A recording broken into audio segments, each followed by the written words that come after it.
eta kiai-kiai teh ustad-ustad teh pewaris nabi teh eta tuturkeun teh. Tapi aya geuningan manehna teh kiai ka batur kudu dek zakat fitrah, manehna ngadaguan pamere batur. Saya teh liurna teh aing mah. Eta lolobana teh mah. Zakat teh kala meuli jaket. Di PHP-an keur zakat teh kadon pake meuli jaket gini. Saya tak kuring nyaritakeun teh ustad kiai ajengan lain jelema. Goreng nuduh kasih lain jelema. Oh lain ka jelema, lain ka ustad.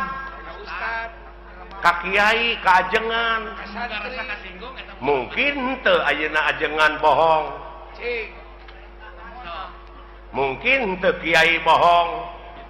Nya henteu mungkin tah nu bohong mah jelemana.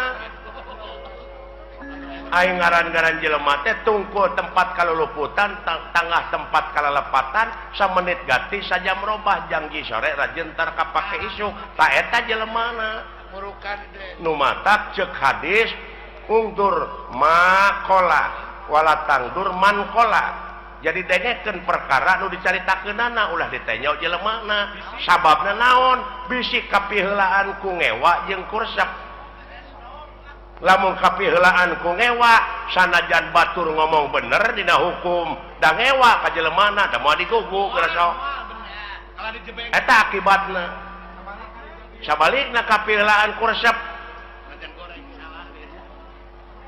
sanajan manehna salah dina hukum nyaritana dituturkeun da resep ka jelemana